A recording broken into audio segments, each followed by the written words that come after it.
hurricane season now. Well, tornado season here in the Midwest. Yeah, they're Pray for Florida. AKA put your So if mom I in for a disappear leg lock. midway through, Follow Friday Night Yerrr on YouTube. Got Arrow County 765.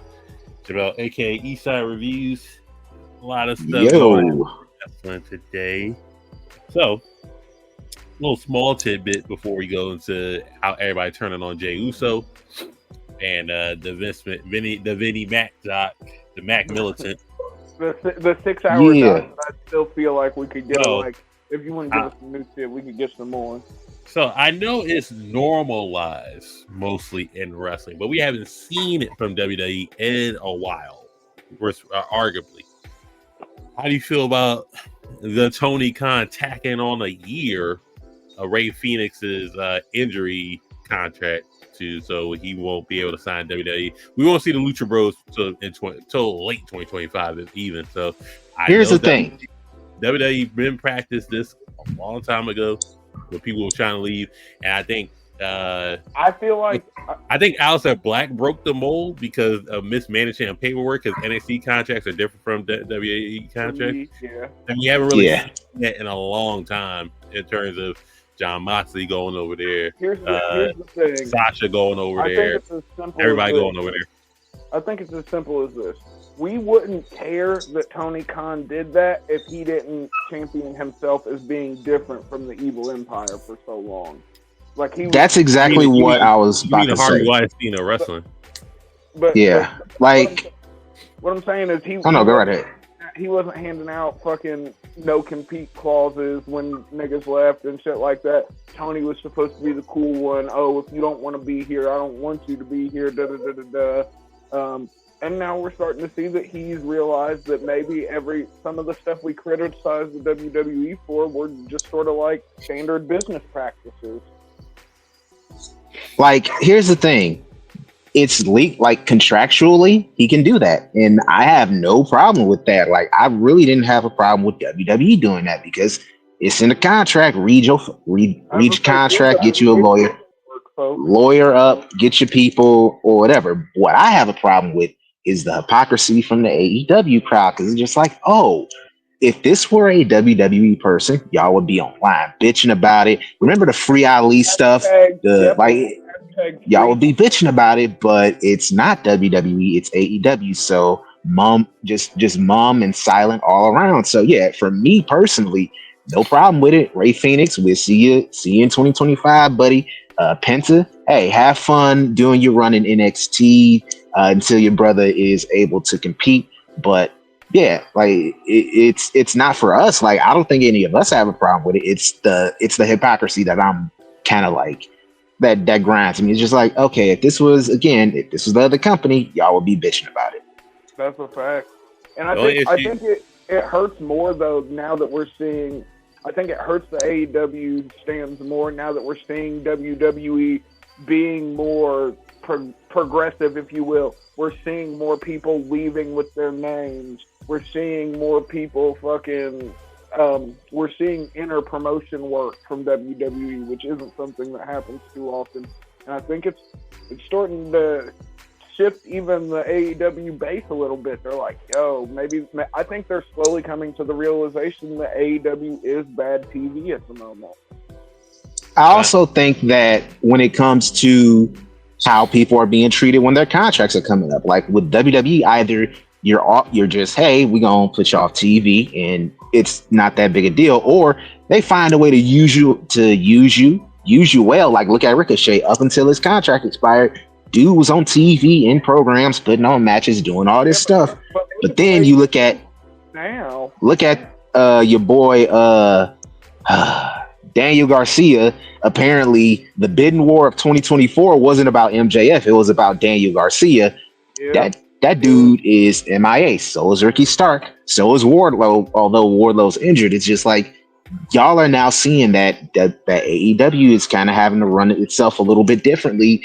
And they're not so different from the Evil Empire as you would think. They say, but you gotta look at the issue is because he hasn't re-signed yet. So do you guys think? And they're saying that's sort of a common practice with Tony Khan. Do you guys think that that's gonna work in the long run? like someone hasn't re-signed yet, but they're part of an angle and they've still got a few months left. So he's just gonna start keeping niggas off of TV until their contracts run out.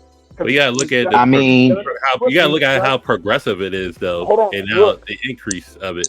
I'm all for it to a certain extent because, like, shout out to the niggas for getting paid for sitting at home. Shout out shout out Ricky Starks. Shout out Daniel Garcia for right now. Niggas are still getting paid. Here's a progressive nature of it. Cody left. Even though he was an EVP, Tony could have tacked on wherever the fuck he wanted to tack on at that point because Cody was injured at some point in time throughout that. He left. And then, cool. Ethan Page left. No problem. There's no issues. Now, it's just progressively getting to a point where Tony kind of acting like a business owner of some sorts. It's just like, you know what? We gave y'all all these X opportunities to sign you. You didn't want to sign us. So it's just like, all right. So now we're just going to be bitter and just be like, hey, we're going to tag all these injury things because he's injured for so long. So we're going to do common practices now for stuff. So it's just like the progression has got to a point where he's acting like this is an actual wrestling business now instead of just like TV funhouse. It's like, you don't like it here, you can go. And then the people that got us started off the ground, they can go. The Jimmy Havoc, even though he was on the, he was on the files. Where's Sonny Kiss at? Where's like all these people that started AEW in the important time to get it off the ground? Back for a squash, bro. Yeah. Listen, he got squashed by Kenny Omega, and then Parker Bordeaux was with him, and then now he's nowhere to be found. So it's just like, it's whatever. But hey, it is what it is. That's we're practicing business. Think about Joey Janela. He was very much, you would say, an AEW original to a certain degree. He left, and they let him leave. And look at Private Party. There's probably more people in AEW who are like some of them genuine originals who were there at the beginning who want to leave. But sorry. Yeah, I feel like from the Private Party thing, I feel like they just haven't. If they want to leave, I feel like if Tony's been tacking on these injury clauses and we just haven't been hearing about it, Mark Quinn spent a very good portion of his AEW career injured. Same with Top Flight. You know what I mean? Fucking both of the brothers have spent. I mean, listen, they just re-signed Saraya, so whatever. I mean, but she was kind of bitching on like Twitter a couple months ago, probably trying to fish for a new WWE contract. Triple H is like, nah, pal, we're good. We're fine.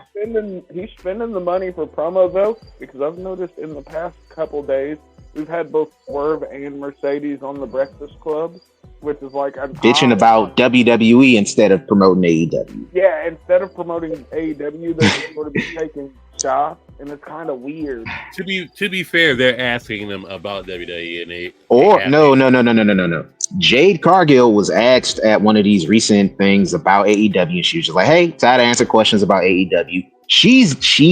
That's what they could do. They're like, "Hey, I'm tired of answering questions about WWE. Let's move on. Let's talk about where we're at now." They could both do that. I'm playing devil's advocate because they have sort of been doing that in a separate way. Have you guys seen the recent Chris Van Vliet interview with both Ethan Page and Sean Spears?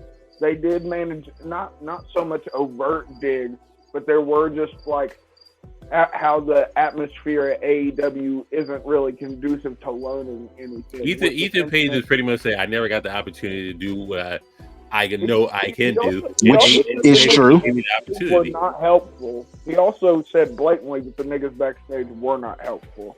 That it still felt like everyone was fighting for their. Well, Page is a 17-year vet, so you don't need no help, really. Well, no, but you got to think when we're talking about acclimating to a bigger audience to that degree, you might need a little something from a Dean Malenko or fucking whatever legends you've got, because it's not easy. Regardless of what any of these guys say, I don't feel like the transition from even being a top guy in like a TNA or fucking or NWA or anything like that. I don't think that prepares it ain't the same for like mainstream network television. The potential of millions of eyes on you every time, even though, as we know, AEW haven't cracked 1 million. You should be fine at NXT, the fucking warehouse. I mean, hold on, but NXT is also a warehouse that's ran by fucking some of the best wrestling minds we've ever seen, such as William Regal, Shawn Michaels, and I mean just a bunch of other names. You know what I mean? So like, yeah, it's one of those pay-per-view thing. Yeah, I get that. And I mean, think about it. AEW got Slapnuts backstage. You got fucking Dean Malenko, the picture of charisma that is Dean Malenko. I'm sure he's great on fucking promos. I'm sure Dean. Leave Dean alone. Everybody work out Leave Dean alone. He's got Parkinson's or some shit now. Look, I'm turning on Dean Malenko now. Mark Henry got the fuck out of there. Fucking and Mark Henry is one of those people that you should have probably kept because he could be helpful with mentoring people. Like Mark Henry has a good eye for talent, and also he can help people with the promos. I mean, people forget Mark Henry found Bianca Belair. Like Bianca Belair, Jade Cargill, found Braun Strowman, found Samantha Irvin. Like the man knows, the man has an eye for people, but it is what it is. It's happy 5 years AEW and happy 5 years Dynamite. It is what it is. It's so disappointing though because I want so badly. Like I think we get a bad rep, and I think people might think that we like hate AEW. But and I see it all the time, and it hurts me. Like I look back at memories and old tweets and shit where like I was genuinely excited about AEW. Like I look back to like fucking before 2022, just 2019, 2020, 2021. Like when I was like, this is some of the best wrestling on television. And it was a fun program because it was new, and they were whooping NXT's ass. I don't give a damn what Triple H said, like, oh, they beat our development. Nigga, in 2019, you were not saying that. You were not saying it's developmental. You would have said, oh, that's our third brand. And they beat Triple H. Bottom line, they beat NXT, they beat Triple H, and they eventually crashed out because they lost Cody Rhodes. They lost Cody. They lost CM Punk. They fucking, come on. Like, CM Punk is one of the greatest ratings drops I've ever seen in wrestling history. Like, just like. But Tony feared for his life, though. That's the thing. He feared for his life, and Jack Perry is so yeah. So listen, Jack Perry got exiled to New Japan for a year because of it. Real quick, what do you think? So I didn't want to talk about this match. Will Ospreay, Kyle Fletcher versus the Cucamonga Kids, right? Why can't Mark Davis just come back from injury and team with Kyle Fletcher again? Well, so we don't have to. As Kyle Fletcher said, Mark got to tell his story, but there was an issue with his story of the match or a certain sequence in the match. So not only did Matt Jackson received Styles Clash. Then he received a Hidden Blade. Then he received a Stormbreaker. And then he kicked out. And then he received a Muscle Driver. Oh, then he kicked out. And then he still kicked out. So there was fuck all those moves. Every move that they come on, and I hate that. Jesus Christ! Niggas can say what they want. The Hidden Blade, as simple as it is, was one of the most effective finishing moves of the last 2 or 3 It's a signature. Years. Like Will Ospreay was putting niggas down with this move all across the world until he got the. But the Young Bucks, they're it's 2015 again when the Young Bucks were actually youngish. Give them extra powers. I know. Yeah, that name is starting to be we kind of need to change that name because you niggas is going bald and youth ain't on your side no more. Y'all are just the Bucks. What do you think of Matt Jackson just being the kick out man? Just like the farther his hairline recedes, the more powerful he becomes. Like it's just like fuck you. Finishers don't mean shit no more. Like if you like that's just no selling to and kicking out to an absurd fucking degree. It's like when Moxley no sold them punches on the week prior from Private Party. It's just like, bro, you not a fucking back. They could whoop your ass. Like, I'm sorry. I see too many times on these damn tournaments you losing to niggas who work at rallies or fucking UPS drivers in these little tournaments, and it's just like, bro, you not Steve Blackman. Calm down. I think what makes it even worse though is the fact that this is not your company anymore. We see niggas no sell shit like that, and then we see Daniel Garcia hit MJF with a couple of pile drivers, and this nigga's been off TV for weeks off the pile driver. Because MJF is a fucking professional. And that's the thing. The rest of these niggas are no-selling fucking some of the most devastating looking moves that we've seen in some time. Like, I used to be a fan of the Indy Taker before it became the Meltzer driver, before it became the TK driver, before it became completely and totally fucking trivialized. Bullshit. Like, it's a transition move. Also, like, here's the thing. Bobby Lashley's coming to AEW. I wish we get a Lashley Moxley match, and Moxley tries to do some of that shit with Lashley, because it's just like, nigga, you not an dog. He would not. They should have went to TNA first and just did Beatdown Clan and call it. Yeah, but you know, TNA is really closely interlocked with WWE and right now. What if WWE? That's fine. And Nick Nemeth said if you do something that will help both parties, including myself, then yeah, I'll do it. But I'm saying, what if WWE wasn't okay with it? So what if they're like, yo, you can't just you want our relationship? They have no say who I sign. No, but they have a say on whether they'll work with you, though. That's fine. They're not working with Nick Nemeth. They can still cherry pick who they want to have on the show. So it's just like, you get if Lashley and MVP pay. Yeah, that's kind of who all they want. Listen, all we need is Moose versus Obafemi, and I'm fine. Look, but I agree with you guys. I'm not saying I think they should have went to TNA first as well. I feel like fucking going to AEW right now doesn't help anybody, because whether they want to admit it or not, the AEW fan base is split between niggas that want to glaze every fucking new signee that comes in, and niggas that are like, oh, I don't like you because you came from WWE. So here's the thing, though. I think before we move on from Lashley and stuff, I think the smarter move would have been, and this is what Ricochet should have did, do a tour to Indies, tear everything up, and then get more money from WWE. So you should have did that instead.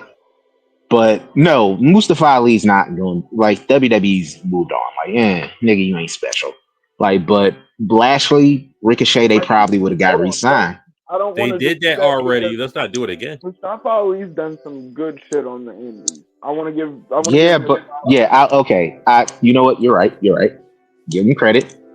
Get him credit. But whether it be Hog, GCW, fucking the TNA appearances, he has drawn a greater amount of money than what they would have got otherwise.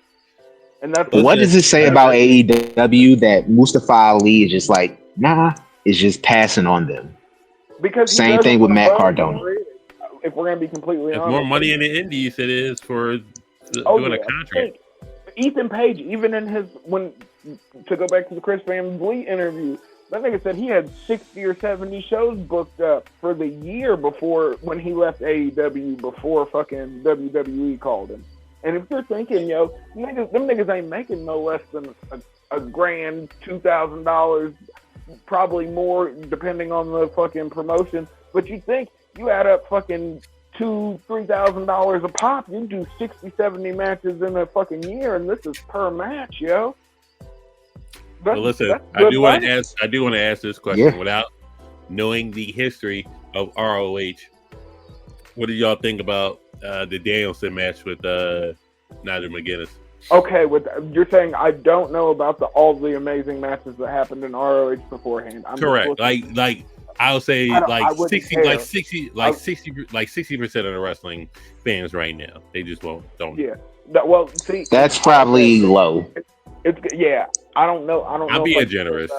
I don't know if I'd care about it, yo, but I do. I look so fondly at those fucking early 2000s days of Ring of Honor, just because it was like when I was forming my identity as a wrestling fan, like the rallying against the evil empire, which is why I was so on board for AEW back in the day.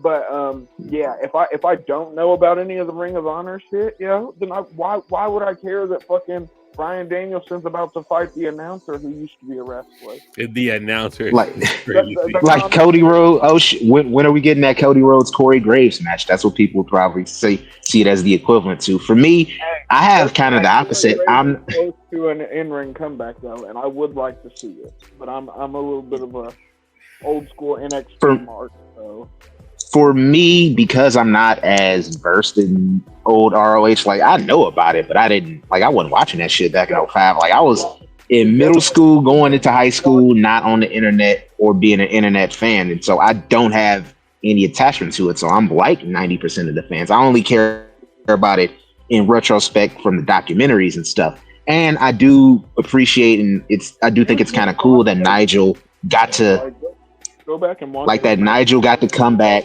and have these matches. But honestly, I mean, it was a good match, but man, comeback story so much better. Like, because Tony has the rights to all of the ROH library. How hard would it be to throw up on the fucking, even if it's just on the AEW YouTube, have somebody edit together the fucking 2 or 3 amazing matches they did. Then you do a little sad talky part about how Nigel got injured and couldn't continue wrestling. You do how his dream was canceled, and then he's now able to make this comeback. Like, yeah, that would have been cool. But and again, match was good, but I'm like, I've seen better from Dan. It was definitely choppy bloppy. I've seen better Danielson matches. I'm not attached to this feud or this match the way that some, especially like the old ROH heads are. But I also want to say this whole Danielson thing's been fucking so choppy. Speaking of choppy, because look at it. Choppy UPP. You got goddamn Darby Allin. Oh, I don't want to take advantage of Bryan Danielson. That shit was so stupid. And then right after that, Nigel McGuinness is like, "Oh, you won't fight him because I'll fight him. Give me the title shot, of course. We've got history." That's the stupidest shit ever. And then Darby's stupid ass lost his title shot because he decided, I'm gonna face Jon Moxley because we gotta have Jon Moxley versus fat ass Jon Moxley. It's gotta be Moxley. Looks terrible. So, dog, I saw it. Like, what are we doing? Jon Moxley has to tie fucking who else? There's one other person who's held the belt. We don't need no Ziploc bag fucking storyline with Jon Moxley. So I'm kind of. No, he's gonna use the grocery bag this time, like he should. So listen, So Braun Breaker. I say Bronson Reed. Braun Breaker, Jey Uso. Jey Uso becomes probably the umpteenth Samoan of the Anawali family to win the Intercontinental Championship. The 5th to be exact. Yeah. The other ones are Daddy Rikishi, Umaga, The Rock, and Roman Reigns. You took the Intercontinental Championship as a demotion. Anyways, back to when John Cena was roasting him. Anyways, so he wins the title. Now everybody's turning on Jey Uso. Like, now what? And also, they're saying Jey Uso. They're also saying Jey Uso is this. The night it happened. They're also saying Jey Uso is this generation's Jeff Hardy, which is fucking crazy. I hate that we use that. I mean, like an insult, because Jeff Hardy had an amazing. Jeff Hardy, one of the most over niggas in the history of the. Shut up, internet. Look, Twitter's not a real place, as Dave Chappelle once said, so it doesn't really matter what these people are saying. It matters what's going on in the arenas. It matters when you see little kids crying because they love Jey Uso, nigga winning the title. Like, it's stupid the internet is stupid. Jey Uso winning is great. He's earned that over the last few years. Braun Breaker is a toddler on the main roster. He's 26, just getting started, and is well on his way to calm down. Like, shut up. I had to say that same shit in one of the group chats. I had to be like, Jesus. Braun Breaker doesn't have many more title runs left in him. This nigga is that's what happened with his first NXT title run. He lost to Dolph Ziggler, won the title back, and then he held it for damn near a year. Like people are stupid. Like, that's just the bottom line. But wrestling fans are dumb. When I'm saying, well, we all know wrestling fans are bad, but now to turn on Jey Uso, like now what? So listen, a baby face is only good when he's chasing the title, and he's been chasing after a singles title for probably 3 years, right about now. Yeah, I mean, if we being honestly, 4 if we count stuff with Roman back in the Thunderdome. Oh yeah, well right when he was just Crash Out or main event Jey Uso stuff like that. Yeah, he was 0-6 in singles title matches. That's fine. Yeah. Before he when you're a baby face and you constantly lose a chance to win a championship, that's perfectly fine because it just promotes you more and more and more. Hold on, I want to ask you this, Cam: is the Jey Uso winning the Intercontinental title worse than Sami Zayn beating Gunther to you? It is better. Is it better? Because it's not as well received as Sami winning was. Sami winning made 0 sense to me. I understand that. Let's try this. All hate aside. Let's try this. Chad Gable been trying time and time again to get that title off Gunther. We didn't want to see Chad with the title though. Even with all that taking, no. When you see Chad lose and it's like, all right, maybe I want to see Chad with a title. I'm seeing him wrestle. I'm seeing him do some babyface stuff that's good. Sami Zayn jumps in, does his Rocky 3 bullshit, and now it's just like, oh, we want him to win. It made no sense. None of it made any sense. No, okay. I'm saying as far as the reception goes. I'm saying as far as it's received by the audience. Oh, received by the audience, yes. Sami Zayn winning the title of Gunther is more well received than Jey Uso winning. Yeah, okay. Sure. Do you know what audience is going to be the one that's important? The one in Monday on Raw in the fucking arena. It don't matter. It really don't matter what a lot of these, and it's not even a lot of internet fans. It is just some people who are looking for something to complain. I saw somebody compare saying that he's now like Wardlow, and it's just like, what? What? Like Wardlow? That dude is like Wardlow's career is done. Like he's finished. He's done as a 2-piece from Popeyes. He could get the NXT rejuvenation, though. I'm not gonna lie. I think Wardlow. I think Wardlow is one of those guys that could go over to NXT and become something fucking ridiculous. Cam, I do want to say to your point, I do understand it where it's like the babyface is better chasing the title as opposed to holding it. With Jay, I think they were gonna have to give him a win eventually at some point because it's like we can't keep doing this. At some point, they were gonna do that. And also, this can cause a rift in him joining the bloodline in Survivor Series War Games. Because we all know it's gonna be a War Games match. This championship win and what he. Do you think they're gonna have William Regal come up to say War Games? No, I don't think William Regal is gonna be like a recurring. I think he's not going to be on TV. I think genuinely he's cool with what he's at right now. I would say he's on NXT, so who fucking cares to me? But I think he's better behind the scenes. Like, I'm not going to lie. Yeah. Like, he is, and I mean this in the best way possible, he is like the consummate mid-carder that always maintained relevancy enough to know that he had a job. You know what I mean? Yeah. Like, that nigga. That's fair. Okay. Look, he did. Look, he had a rehab. It's fair. But what wrestler from the late '80s, early '90s didn't have a rehab stint? So, I'm saying this title win Jey Uso into a little bit of a conundrum. But he was out here gay bashing though. So I mean, some would say that's arguable. You're a homo. You and your boyfriend Sean. You're a homo. I'm no queer. So listen, Jesus Christ. Speaking of the 90s. Speaking of Brett, that shit pops me every fucking time. So I'm no queer. If we take Brett, Sean, Kurt, and Ric Flair, what are the best qualities of them for? Because I see some posts saying who's the best wrestler out of these four, and I think all 4 of them present a different quality.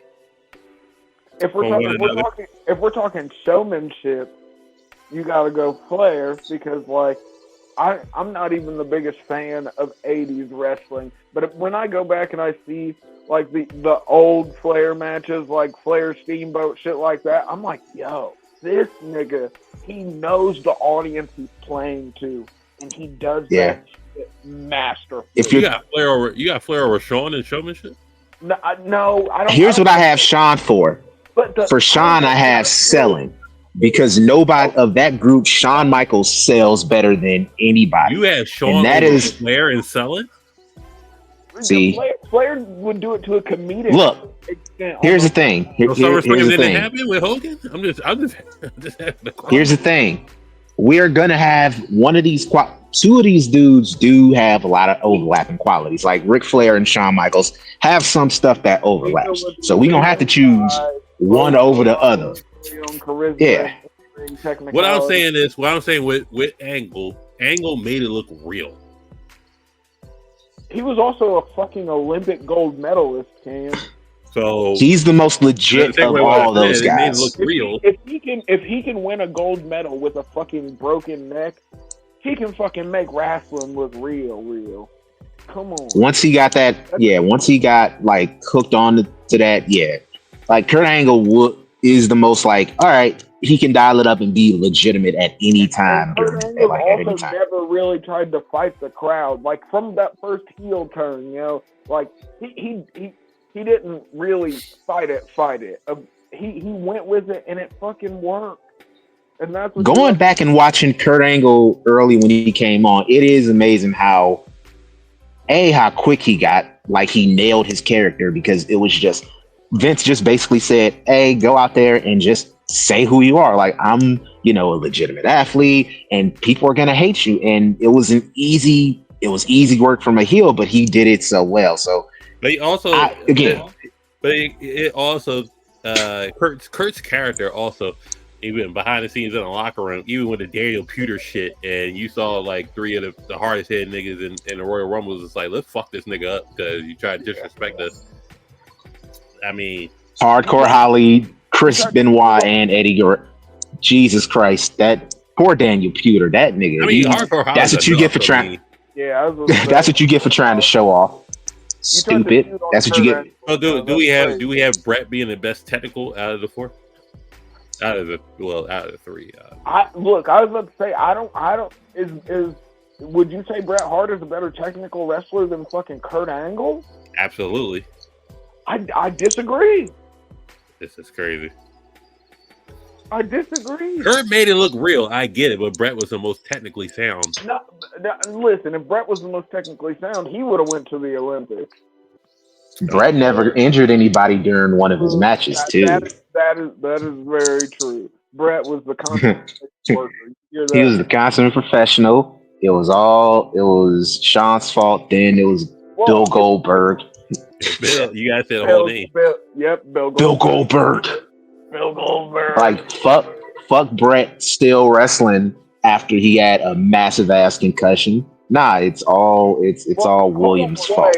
You can't do that because like CT's not real, and Bret Hart's far too good to get. He don't believe in like Steve Austin. He don't believe in CT like it's Santa Claus. Like that CT not real. So you're not trained. You aren't trained well enough. If we're going to Flair and Shawn, Shawn's a better showman. I can't remember what I had for breakfast yesterday. Here's the thing. I think Flair's better at crowd control. Like Ric Flair knows how to play off a crowd. I think about as well or better than most wrestlers. Like if you go back and you watch some of those Nitros, even when WCW was like circling the drain, Ric Flair still had a knack for being able to connect and control that crowd. And so I don't know if that's showmanship, but I think it might be. I don't know. Of showmanship. It's not a show if there's not a crowd. If Shawn's a better worker and Flair's a better showman, how about that?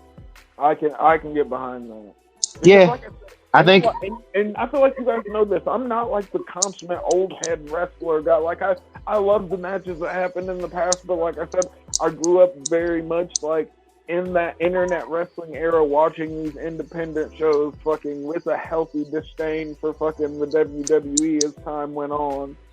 So like, it's just sort of like when you see niggas really, really connect with the crowd like Flair did. Like, them motherfuckers hated him, yo. Like, they legitimately hated him because he was richer than they were. He was kissing all the hoes. He pulled up in a limo. He just limousine riding, jet flying, kiss stealing, wheeling dealing, son of a gun. Rolex watch, Armani suit, Lincoln Continental. I don't know what you wearing, but I wouldn't be caught dead in it. Ric Flair, woo.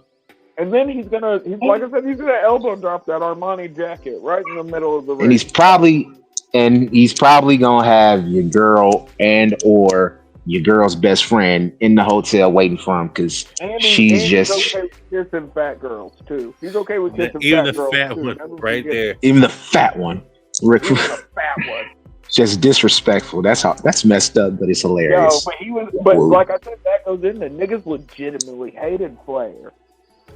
Give me 3 claps and a Ric Flair. Give me 3 claps and a Ric Flair. Woo. Anyway, Cam. So, but we've got showmanship for Flair, working as far will go Sean. Now, Jamel, do you think that Bret Hart is a better technical wrestler than Kurt Angle? Honestly? Here's the thing. I'm a bigger fan of Kurt Angle, and I think Kurt, when you look at the complete package, he's one of the best of all time. I'll say this about Bret. I think I can kind of give him the slight edge because especially, and it's something that I noticed when I went back and watched some of his old stuff from like 95 and from like 97, Bret, especially once he turned heel, had a habit of being able to, like, his stuff was able to, it sunk in a little bit better. Like, and so he was able to really like sell and build up that sharpshooter. And I think that's a good quality of being a technical wrestler. So I would say I'd give the slight edge to Bret Hart and for being like the best technical wrestler. And then for like the most legitimate, that's Kurt Angle. No question. Like I would say, if you're a fan and you haven't seen like a lot of Bret Hart, watch his match with D. There's 2 matches that I would recommend. Survivor Series 95 against Diesel, and then Survivor Series 96 against Stone Cold Steve Austin. Those are 2 matches where I'm like, okay, you kind of see what Bret Hart can do, you kind of see the range of what Bret Hart can do as a technical wrestler. Because if you look at it, he had very good matches with both of those gentlemen, neither of which I would describe as a technical wonder in any way, shape, or form. Both Diesel and Stone Cold. I describe the Survivor Series one from with Stone Cold. That one is closer to like being a technical, because that's Stone Cold before the neck break, and when he was still able to actually be the wrestler that Steve Austin was. That's some ringmaster aura. So listen, yeah. I peeped this. Rhea Ripley named her War Games Dream Team of her, Bianca Belair, Jade Cargill, Io Sky, and Kairi Sane. So give me 5. Who the fuck would they face? Give you 5. Okay. Wait, give you 5 what? Give me 5 to face them. The 4 horsewomen plus Liv Morgan. I mean, shit. That's a fucking squad. I mean, the team that we're selecting is losing because it's like you've got Rhea and you've got Bianca on that's enough. Honestly, listen, if they're facing fucking Sasha Banks, Bayley, Becky Lynch, Charlotte, and Liv Morgan, I don't think it's as clean cut as that. Why would you add Liv Morgan in it? Yeah, that's a weird. 5? Is it 4 or 5? I thought it was 5. 5. It's 5. It's 5. Don't add Liv Morgan in there. God damn. Who would you guys? All right, so for me.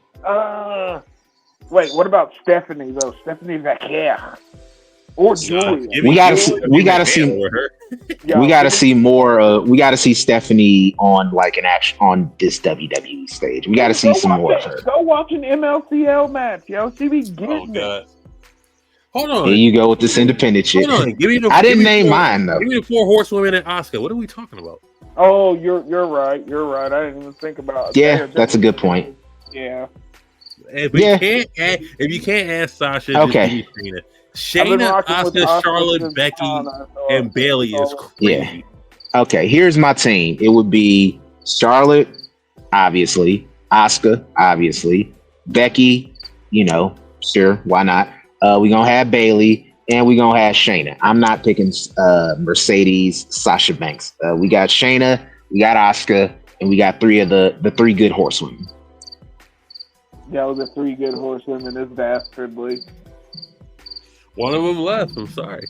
Yeah, but yeah, Asuka and Shayna clears. I mean, if we're Shayna's been tarnished for me, and I was a big Shayna Baszler NXT fan, but they just, I don't know, yo. I mean, they hold her. They hold her horribly. Yeah, Vince kind of fucked her up. Let's be honest, and it's at a point where she cleared Elimination Chamber and then lost. Yeah. She bit Becky Lynch on the neck like a vampire and still lost. Because, Vince doesn't know what to do. He genuinely wouldn't know what to do with Shayna. And it's a shame, but it is what it is. Anyway. For however many years in NXT, just let her beat Vince's ass. That's not what Vince McMahon did with the NXT people. Bobby Roode was just an entrance.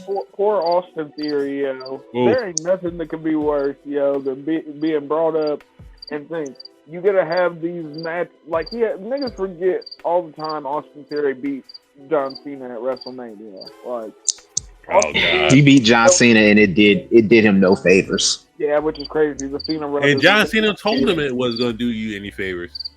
He basically fucking spoiled the match for us. He was just like, you can beat me, and it's not going to mean anything because people don't care about you. And lo and behold, do you guys think that it still goes down like that if he wasn't Mr. McMahon's apprentice at the time? Because I think a lot of people forget that was his gimmick for a minute. He was Mr. McMahon's new apprentice. Do you guys think if he didn't have that, maybe the Cena rub would have went over a little different? No. Here's the thing, though. Like, think about this. Fan, like that dude is. You want to talk about technically amazing in the ring? Austin Theory is that. When has being Vince's next guy, the guy that Vince publicly endorses on TV, when has that worked for somebody? The Undertaker. Remember when that didn't work when Drew McIntyre was the fucking chosen one. He was the chosen one, and it didn't end up working for him. And he ended up crashing out. He had to leave. He had to leave, restore himself. Mr. Kennedy, remember? Didn't work out in the end. Nigga kept getting injured, fucked himself up, and then lo and behold, he's gone. Career's nowhere. And good luck in TNA, Joker. But here's the thing: the Undertaker, though, he's been a Vince guy from the get-go, and is arguably one of the most decorated men in the industry. But Vince never said on TV he's the chosen one or anything like that. Like, he might have. What about the corporate ministry? Oh Lord, that's different. Like, Undertaker was already a guy by me. Yeah, but I'm just saying, like, I'm talking about as these interactions with Vince McMahon either go one of two ways: either your career is long and prosperous, or like you're Drew McIntyre and you have to be in 3MB and then get released before you can find yourself again. That's basically 66% of 3MB has been world heavyweight champion. That's a lot better than the average on a lot of factions. Oh Lord! But listen. Before we wrap up, 2/3, yo. Got y'all. Do not hinder the gender. All right, we're gonna spin the wheel. It's Raj now, though. What? Don't Raj the Raj. Yeah. Crazy.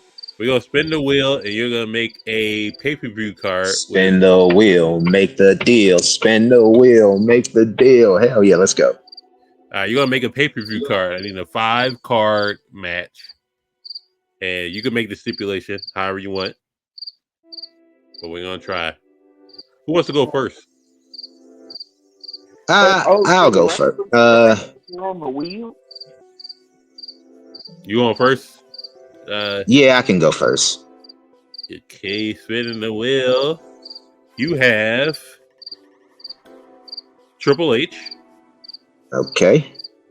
Versus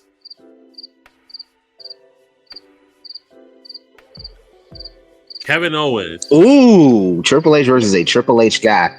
Triple H, Kevin. Right, so you have Triple H, Kevin Owens. What's the match type, and where are you putting it on the card? All right, so Triple H, Kevin Owens. We're gonna do a good old fashioned street fight. I imagine this is like the third or fourth match that they've had. So this is a street fight, and we are gonna put this in the semi-main spot. It is gonna be the penultimate match on the card. Title on the line? Is there a title on the line, or is this a grudge match? This is a grudge match. Kevin Owens is pissed off at Triple H. He's stupid robot heart. So that's how we doing it. Robot grudge heart match, street fight. All right. So we got Kevin Owens street fight with Triple H in a co-main event. Now you have Afro Kame. You have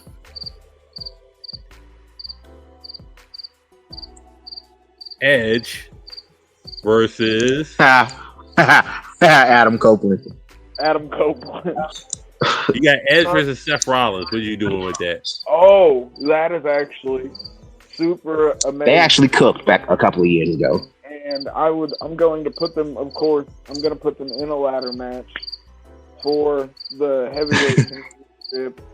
Fuck Edge's neck, I guess. Yeah. Look, if he jump off his legs in a cage match, so hey. I was gonna say, if he can jump off a barbed wire wrapped cage, he can climb a fucking ladder. But yeah, dumbass. Is there a title on the line? Yes, the world heavyweight champion. Okay, cool. Ladder match. Well, main event.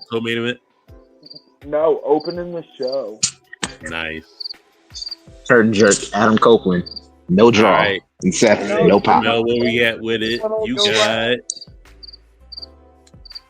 the Tribal Chief. Oh, you lucky bitch. Versus Kenny. Guess what the main event is? Omega? That's so crazy. Why you got the Tribal Chief versus Kenny. That is an It is now. This is the main event. This is for both the AEW and WWE championship. This is to settle who really is the man in pro wrestling. It's Roman Reigns, but it's still we gonna have ourselves a banger main event. Should I also ask who you booking to win? Who do you think? Oh, okay. Who you booking to win in the previous match? The fucking. Yeah. Oh, yeah. Who wins your first match? Triple H, Kevin Owens. Who you booking to win that? This is the feud ender, and I'm going with Kevin Owens to get the win. And I'm going with, of course, our Tribal Chief to get the win and be the king of both WWE and AEW. Just to piss off the internet fans, I'm going to have Roman Reigns win. Just to piss y'all off. It would do wonders for AEW. Listen, hold on. Afro, the ratings would skyrocket. Afro, you got Andre the Giant. All right. What year? Shawn Michaels. Yo. Jesus Christ, that is a hard match. Like, how does Shawn survive that? Well, Shawn, put your working boots on. Well, you're booking it. So you tell me what Andre, what Shawn you're booking. Okay, well, it's gonna be. Look, I don't want Andre at the Garden when he was 2,896 pounds when Hulk Hogan. He was 500. So. not if you talk to the Hulkster, he wasn't. He was almost. Oh, brother, that giant. Brother, get the back surgery, brother. What you gonna do? I'd like to go early '80s Andre, like prime debauchery Andre. Like he had the Chinese bitches sitting on his fingers and spinning around and shit. Y'all know the story I'm talking about. But oh Jesus, I'd have that Andre, and it's gotta be full coked up Shawn Michaels. Oh hell yeah, we've got a drunk versus a cokehead. This is only a 1-star match. Thanks. Drunk ass Andre versus coked out Shawn. Hell yeah, coked out Shawn Michaels. So this is smack dab in the middle, bro. Who's winning? Sean goes over because Andre's gonna like. Well, I'll work out something. He'll trip up on the rope. I just gonna be like kick, and it's like super kick. Andre had the original That Doesn't Work for Me Brothers, but it's in French. So if he likes Shawn Michaels, that's how it will go. Jamel, you got Gunther. Oh, what the Gunther. You got Gunther versus Chris Jericho. Okay, Christian. We got this middle of the card, Intercontinental Championships on the line, and you know what? Submission match. Why not? Who goes over? The walls or the sleepers? Who do you think? Gunther. Okay, we're not. Jericho. All right, Afro. Fuck no. You get. Is that The Rock or? You get Kevin Owens. Kevin Owens working 2 pay-per-views. Yep. What's going to be the better match? You got Kevin Owens versus Big E. Oh. Okay, we would have seen this. I honestly, I think this would be just like a good straight up match. Fucking just bell to bell. Give them a quick like 10 to 13 minutes, yo. And just these niggas beating the shit out of each other. Maybe a little. I'd like to see a little old school Big E. Maybe Big E plays the heel in this match to a certain. 3 ain't enough, man. I need 5. 3 ain't enough, man. I need 5. Maybe who goes over? Maybe the match is in Canada. I'm gonna have Big E go over just to get that glorious Canadian hate as he beats a Canadian. Enough. Jamel is her 4th match. Cool. On the card, we're gonna have Goldberg versus Bill Goldberg. Bill Goldberg. Please be Bret Hart. John Moxley. Oh. Oh hell yeah!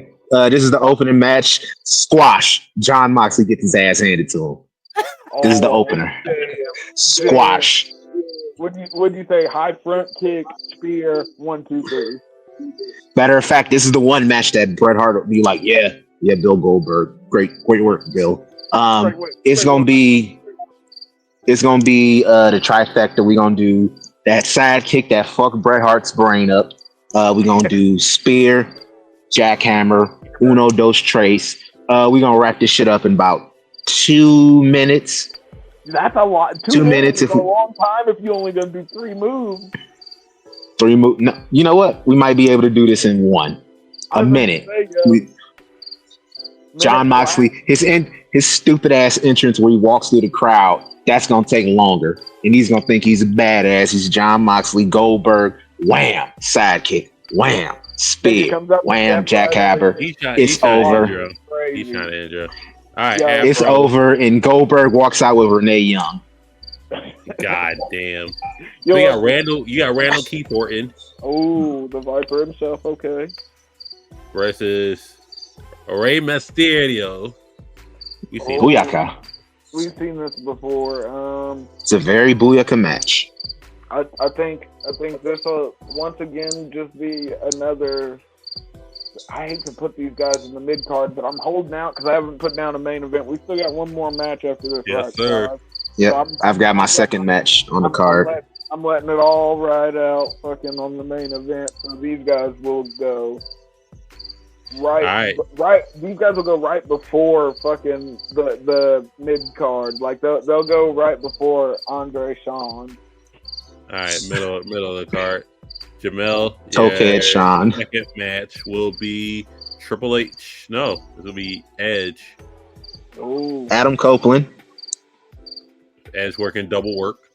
Yep, just like KO. And who's he going against? Rey Mysterio. Ooh. Yeah, this is a match we've seen before. Edge, Rey Mysterio. Chance to become rivals. Yeah. Second match on the card because that's the only spot that's left. Let's give this a title and a stipulation. We're going to give this the U.S. title, and we're going to make this a falls count. Nope, that's too similar to a street fight. We're going to make this a ladder match. Why not? Fuck his neck. Fuck his neck and fuck Rey Mysterio's knees. Ladder match for the U.S. title. a ladder match, yo. Yeah, why not? Fine. So we got Edge in a ladder match with the Two Afro ladders, and two a ladder ladder match with so he just can't escape the ladder match. Yep, he's stuck on His a ladder. dumbass shouldn't have jumped off that cage. If he Afro, hadn't jumped off that cage, he wouldn't have said nothing. Your main event is going to be RVD. No, it's going to be AJ Styles. Okay. I'd have been okay Phenomenal. with that. That's a good one. I'd like to get. That's a good pick. AJ versus RVD. That'd be fun. Versus Billy Goldberg. Oh, Bill Goldberg. Submit. It's going to be a submission match. Main event for the WWE Championship, the undisputed one, and AJ Styles is going to go over. Goldberg. I like how Goldberg wins in one pay-per-view and he loses in the next. He gets hit. All depends on the opponent. He gets hit by that illustrious heel hook, yo, and that's all she wrote. Hold on, I ain't gonna book my card, but I just want one match. So I'm gonna spin the wheel. I get denied as a host all the time. Yeah.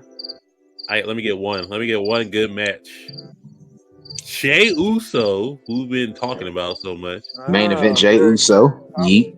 He gonna main event this card. So Jey Uso versus Kenny Omega. Oh shit, that would be interesting. So give me Jey Uso. Jey Uso, Kenny Omega. Do you think you could keep up with Kenny though? Like, if Kenny really got going, do you guys think Jey Uso could keep up with Kenny Omega? Jey Uso, Kenny Omega. Give me some type of.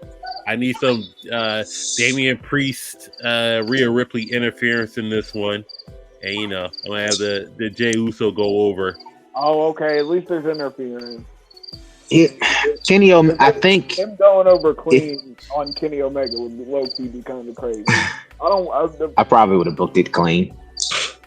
I'm not looking at just again, just to fuck with people. Because that's one thing, if you don't care for Kenny Omega's persona, no one can look at Kenny Omega's in-ring work and be like, "Oh, that's just garbage." Because I think Kenny's gonna take care of Jey in the match. Kenny's personality and like his persona and mic skills are fucking horrendous. But in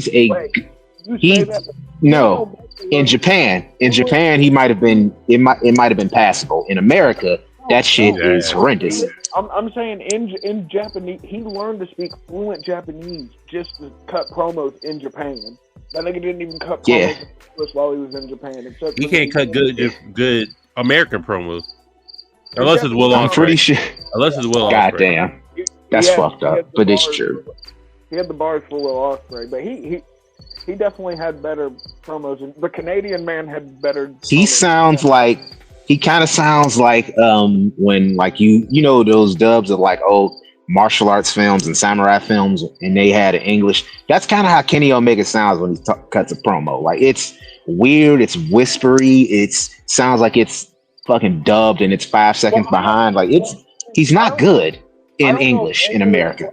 I don't know if English was Kenny's first language though, because I think he might be French Canadian. So he's from Winnipeg. Oh, that's not the French Canada part. So yeah, English was his first language. He'll figure it out. Like we'll figure it out. Yeah. But listen, he's better in Japanese though. He's definitely better in Japanese. 5 stars, 6 stars in Japan. Almost 7, 6 3/4 if you're Uncle Dave. Yes, sir. Listen, yeah, Will Ospreay. I know we didn't talk about the Vince doc. We'll talk about the Vince doc next week when I finish it. I mean, it's pretty much all shit we know, but hey. Listen. It's still fun. Tony Atlas didn't... It wasn't that Pat Patterson was gay, but Tony Atlas didn't like him. It was that he kept on trying to grab his dick in the locker room. Tried to rub up on his butt. He ain't like it. But listen, maybe Spider can't hear, a.k.a. Put Your Mom Speaking for a Leg Lock. Friday Night Yerrr on YouTube. Average Comedy 765. Jamal, a.k.a. Eastside Reviews. We just love wrestling. And then, listen, I'm going to get more wrestling content creators on this show. And then we can argue and yell at each other and have fun. That's what wrestling people do. So, yeah. Enjoy yourselves. Hell yeah. Have a good Friday night. Peace. Peace.